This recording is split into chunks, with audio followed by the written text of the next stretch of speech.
Bonjour encore une fois mes chers étudiants. Donc on va essayer de continuer notre cours.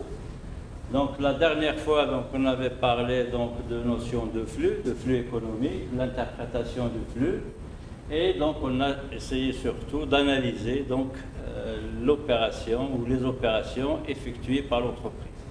Donc je rappelle que en partant d'une information qui porte sur une opération, on est arrivé au constat suivant, c'est que quelle que soit l'opération effectuée par l'entreprise, elle se traduit par deux parties. Une partie qui correspond à l'emploi, une partie qui correspond à la ressource. Et que dans chaque partie, il y a au moins un flux. Et entre les deux parties, il y a toujours égalité. Entre partie emploi et partie ressources, il y a égalité au niveau des montants. Maintenant, on va essayer de voir la continuité. On va essayer de faire d'autres remarques concernant cette opération. Essayer de voir comment on peut avoir une méthode efficace, une méthode qui va nous permettre de suivre l'évolution des opérations et donc comment on va essayer d'enregistrer les opérations effectuées par l'entreprise. Donc, je prends l'exemple qu'on avait déjà donné. Donc, nous avons l'entreprise A vend des marchandises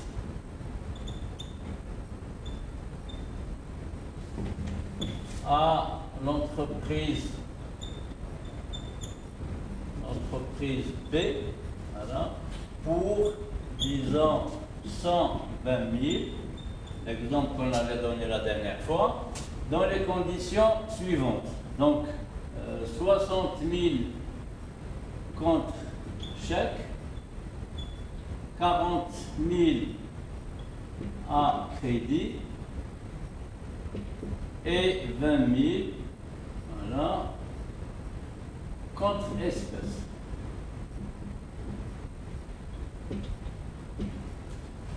Donc, la dernière fois, on avait donné cette information concernant cette opération de vente de marchandises.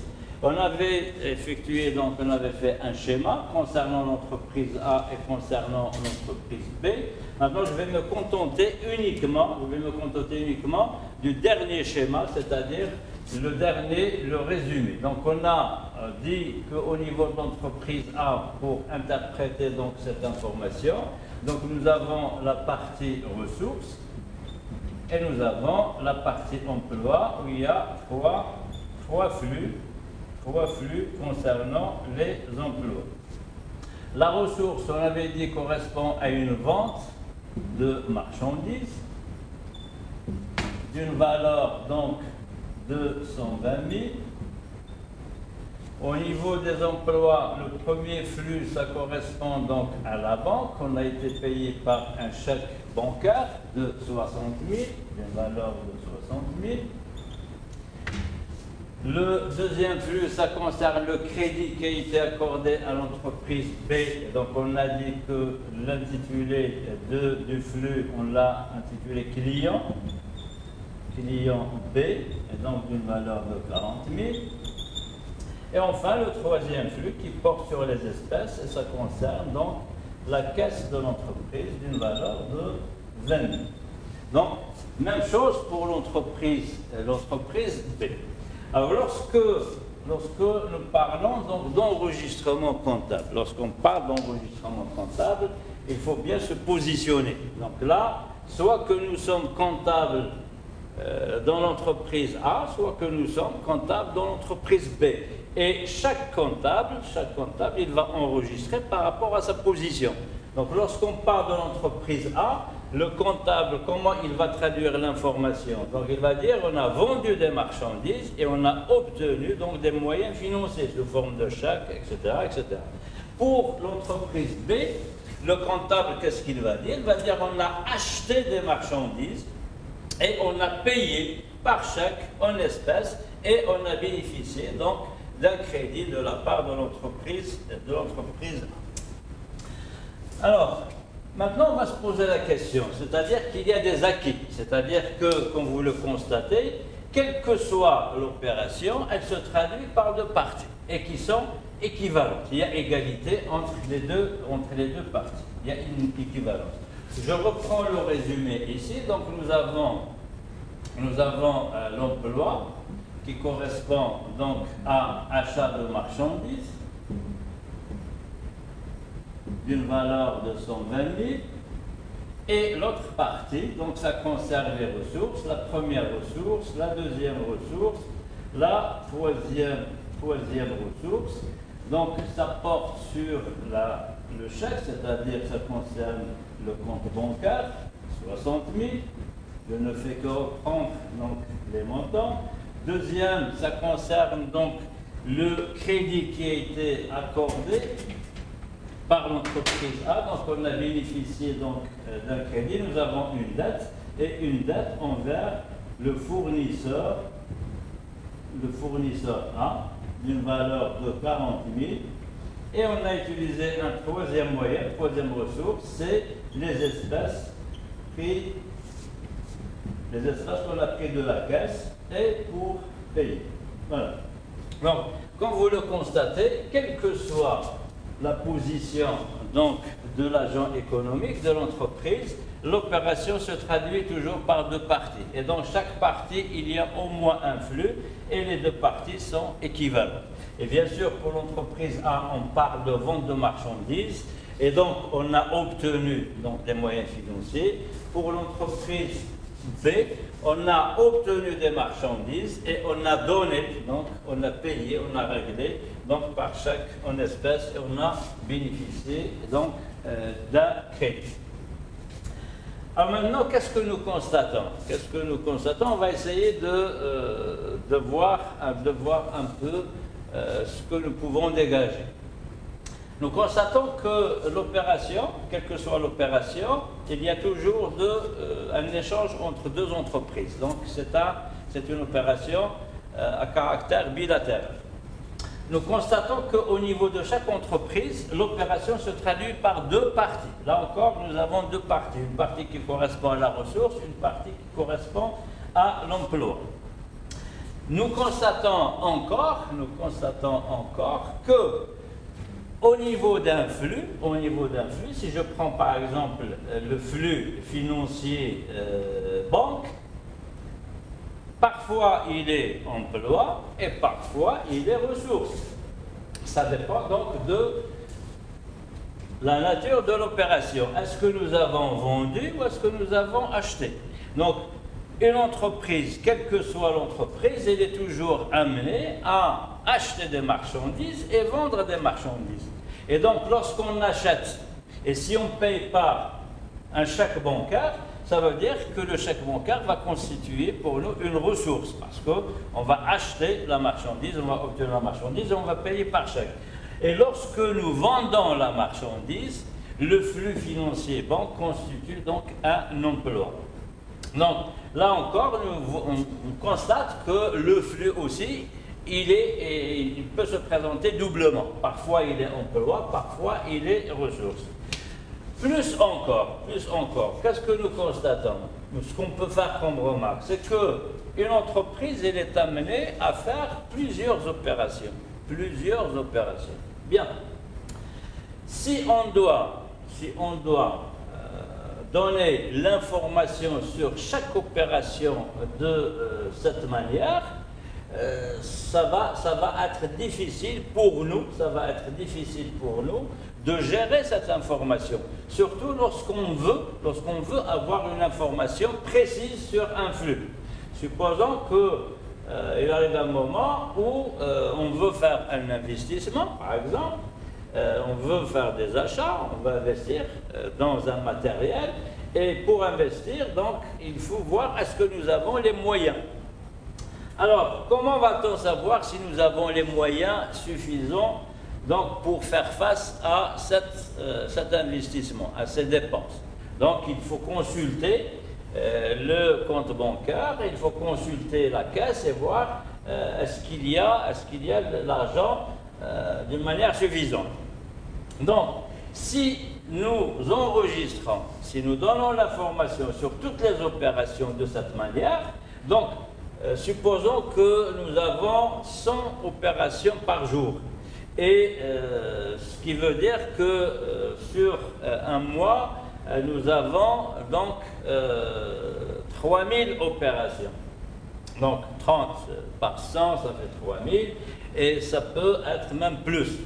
Prenez le cas d'un centre commercial, les opérations effectuées donc de vente aux clients, elles sont vraiment inestimables. Bien.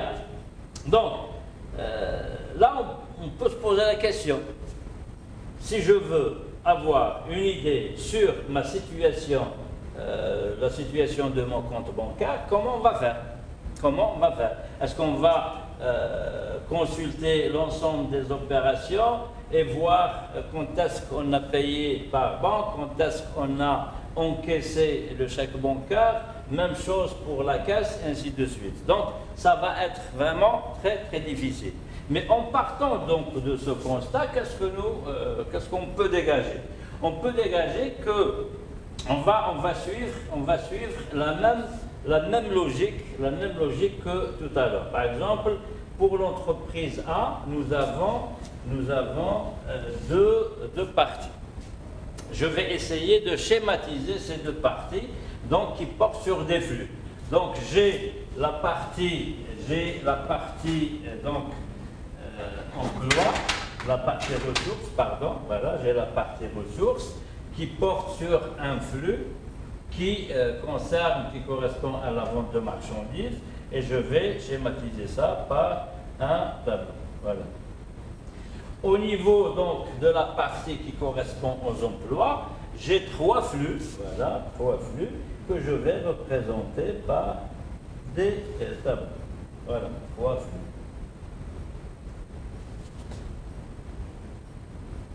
Bien. Alors pour le flux qui correspond à la ressource, je l'intitule, il s'appelle vente de marchandises. Voilà, je ne fais que reproduire l'information. Pour les flux concernant l'emploi, donc j'ai le flux banque, j'ai le flux client et j'ai le flux caisse. Voilà. J'ai le flux caisse. Alors maintenant, qu'est-ce qu'il me reste à reprendre? Il me reste à reprendre les montants. Il me reste à reprendre les montants. Alors, pour ce qui est des montants, lorsque je vais reprendre vente de marchandises, bon, ça peut être normal. Bon, je peux écrire ici 120 000. Mais lorsque je passe de l'autre côté, au niveau des flux qui concernent les emplois, lorsque je prends par exemple le flux banque, 60 000, donc là, le flux banque, il représente un emploi. C'est-à-dire, on a obtenu de l'argent.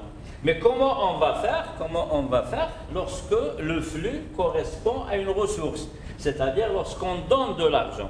Donc on peut créer un autre compte qui s'appelle banque emploi, banque ressources. Mais là encore, ça va être un peu lourd, c'est-à-dire on va avoir deux tableaux au lieu d'un seul tableau. Donc en partant de ce constat, par exemple, comme quoi le flux financier banque, parfois il est emploi, et parfois il est ressources, comme nous l'avons dans l'entreprise B. De toute façon, une entreprise, elle est amenée à vendre et à acheter. Donc elle achète et elle vend. Et donc lorsqu'on paye, on paye par chèque, et lorsque nous vendons, on reçoit un chèque. Donc en partant de ce constat, donc on s'est dit que puisque le flux peut prendre deux formes différentes, il peut être un emploi comme il peut être une ressource, on a divisé donc le tableau en deux parties. On a divisé le tableau en deux parties, voilà. Et on a essayé de se mettre d'accord. Puisqu'il y a deux parties, la partie gauche et la partie droite, donc on s'est mis d'accord par convention, on a décidé que lorsque le flux correspond à un emploi, on enregistre le montant à gauche. Lorsque le flux correspond à une ressource, le montant est enregistré à droite.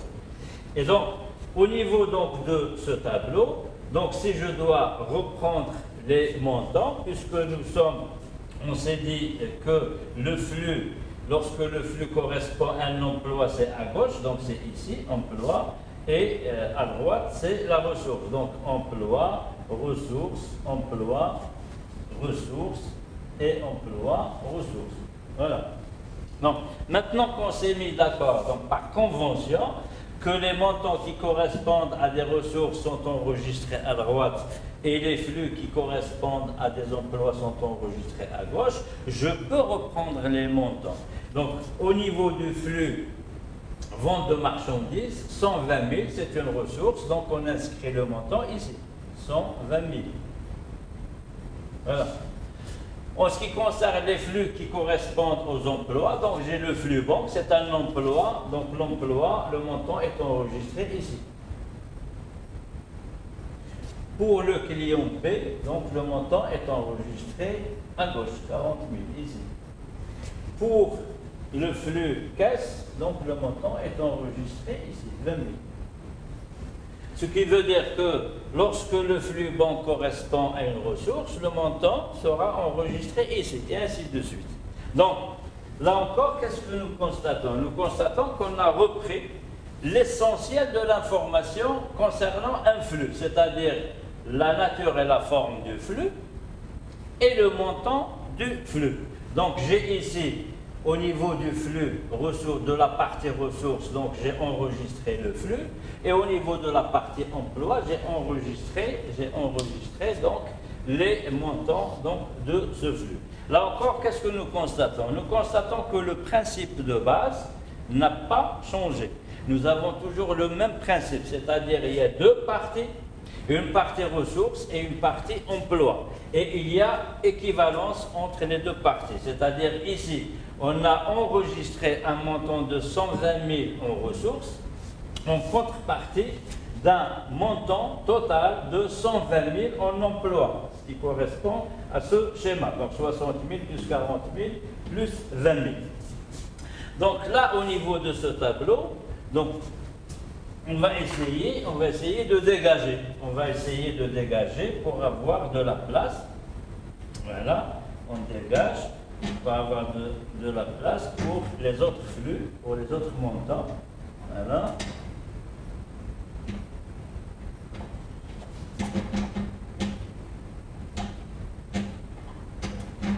Et donc, nous avons toujours un tableau.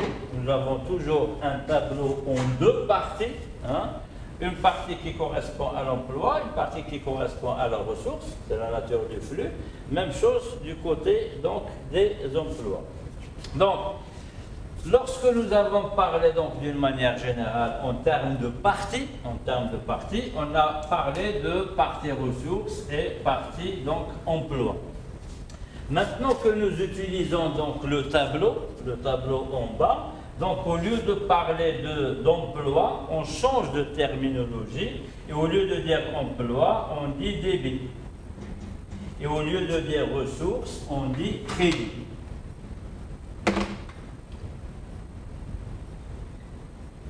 Donc débit, crédit, débit, crédit, débit, crédit. Conclusion. Le tableau que nous avons pris pour enregistrer donc, le montant du flux, donc il s'est transformé, on l'a transformé et on a obtenu un tableau en deux parties. C'est ce que nous appelons le compte. C'est un compte en deux parties, c'est-à-dire c'est un tableau en deux parties qui va nous permettre d'enregistrer donc l'ensemble des mouvements, l'ensemble des montants concernant le même flux. Chaque fois donc qu'il y a vente de marchandises, on va enregistrer ici. Le principe ne change jamais. Donc il y a le montant qui va changer, mais le principe ne changera jamais. Chaque fois qu'il y a une vente, donc c'est une ressource. Donc au niveau du compte, au lieu de parler de ressources, on parle de crédit. Chaque fois que nous obtenons un chèque, c'est ici. Chaque fois que nous avons une créance sur un client, c'est ici, au niveau du débit. Et chaque fois que nous obtenons des espèces, c'est ici. Autrement dit, que chaque fois que nous payons par chèque bancaire, ça va être ici. Et chaque fois que nous payons en espèces, ça va être donc de l'autre côté. Bien sûr, pour le client, maintenant que nous avons une créance sur le client, ça s'enregistre donc au niveau donc, du débit. Et on verra par la suite qu'au moment du règlement, comment on va procéder à cet enregistrement. Ce qui est important maintenant de retenir, c'est que cette technique, ce moyen que nous utilisons, ça va nous permettre de faire donc l'enregistrement de l'ensemble des flux. Donc le compte, c'est quoi? Le compte, c'est un support, c'est un moyen que nous utilisons pour enregistrer les flux qui sont de même nature et de même forme. C'est-à-dire, lorsque je prends le flux financier, chaque bancaire, donc ça concerne la banque, chaque fois que nous avons un flux, une opération effectuée par chaque bancaire, on va utiliser le compte banque. Chaque fois que nous avons donc une opération qui porte sur des espèces, on va utiliser donc le compte caisse et ainsi de suite. Donc le compte s'avère comme étant un support, un moyen que nous utilisons pour enregistrer et regrouper les flux de même nature. Même chose pour cette entreprise. Donc maintenant que nous avons expliqué, on a trouvé un autre moyen pour enregistrer. Donc il suffit de reprendre chaque flux. Donc qu'est-ce que nous constatons? Que chaque flux, il est représenté par un compte. Donc ici nous avons le flux achat de marchandises, nous avons le flux banque. Ça, c'est achat de marchandises. Nous avons le flux fournisseur. Et nous avons donc le flux caisse. Maintenant que nous avons intitulé donc les comptes, qui représente donc le flux, comme vous le constatez. Donc chaque flux est représenté par un compte, donc toujours à deux parties, débit, crédit, débit, crédit, débit, crédit et débit, crédit. Maintenant, il suffit donc de recopier, de reprendre les montants qui correspondent donc à chaque flux. Donc j'ai le flux achat de marchandises, c'est un emploi. On a dit que l'emploi, ça correspond au débit au niveau du compte. Donc, je reprends ici 120 000. Au niveau de la banque, donc j'ai 60 000, voilà. Au niveau du fournisseur, 60 000. Et au niveau de la caisse, j'ai 20 000. Là encore, qu'est-ce que nous constatons? Le même principe, il a été respecté. Le principe de la partie double, c'est-à-dire il y a deux parties, partie emploi, partie ressources. Et donc, il y a égalité. C'est-à-dire, nous avons débité un montant de 120 000, en contrepartie, on a crédité un montant total de 120 000. On a donné, donc on a utilisé le compte pour faciliter, pour nous permettre d'enregistrer donc les différents flux, en respectant le principe de la partie double et de l'équilibre, c'est-à-dire de l'équivalence. Et donc, nous avons ensuite donner la précision sur chaque flux, c'est-à-dire maintenant que nous connaissons ce que ça veut dire emploi, ce que ça veut dire ressources, etc., je peux retrouver la première information juste en lisant dans les comptes, c'est-à-dire je peux dire ici qu'il y a un achat de marchandises de 120 000, on a payé 60 000 par chèque, on a payé 20 000 en espèces, c'est-à-dire par la caisse, et on a bénéficié donc d'un crédit de 60 000, ça veut dire que nous avons une dette envers le fournisseur A que nous allons régler donc plus tard. Même chose ici, donc juste en essayant de traduire l'information ici au niveau des comptes, je dirais qu'il y a une vente de marchandises de 120 000, en contrepartie d'un chèque bancaire donc de 60 000, d'une créance sur le client B qui va nous régler donc plus tard de 40 000 et des espèces donc encaissées donc pour 20 000. Toujours est-il que le principe fondamental, principe de la partie double et de l'équilibre, il est respecté. Que l'on soit au niveau donc dans une position de vente ou dans une position donc d'achat. Donc c'est-à-dire que chaque chaque fois qu'il y a une opération, nous avons deux parties, partie emploi, partie ressources, et il y a équilibre, il y a égalité au niveau donc des montants, en respectant donc la nature et la forme de chaque flux. Donc en intitulant le compte, en respectant donc l'enregistrement du montant dans la partie qui correspond à ce que le flux c'est une ressource ou c'est un emploi, et donc d'une manière générale, donc l'opération elle est enregistrée, ou le montant de l'opération il est enregistré doublement en termes de ressources et en termes d'emploi.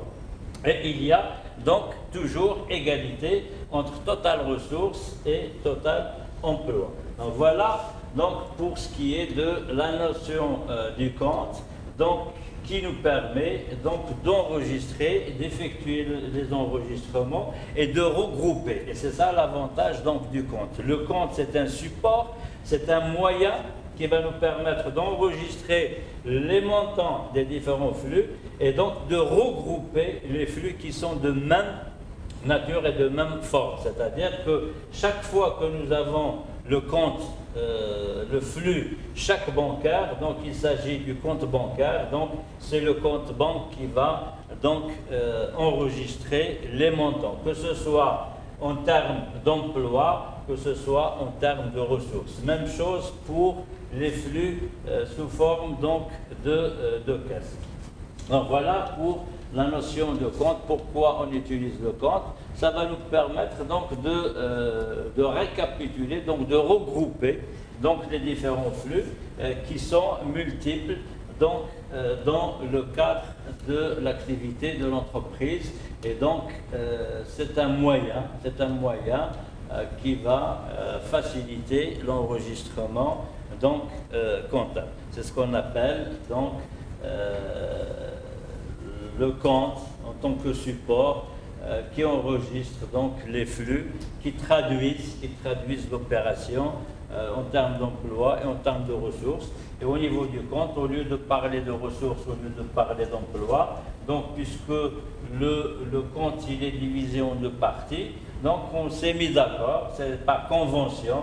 Donc le côté gauche enregistre donc les emplois, on appelle le débit, et le côté droit enregistre les ressources, c'est ce que nous appelons donc le crédit au niveau du compte, en changeant juste de terminologie, mais la nature c'est toujours la même chose. Donc lorsqu'on dit débit, ça veut dire que c'est l'emploi. Quand on dit crédit, cela suppose que c'est la ressource, c'est-à-dire le moyen que nous avons utilisé. Donc voilà pour cette séance qui porte sur la notion notion de compte et l'utilisation du compte en tant que support comptable pour effectuer les enregistrements des opérations. Donc le plus important c'est que le compte, on doit au niveau du compte, le compte il traduit donc le flux, il correspond à un flux et donc il porte un intitulé qui correspond au flux exactement, donc avec précision.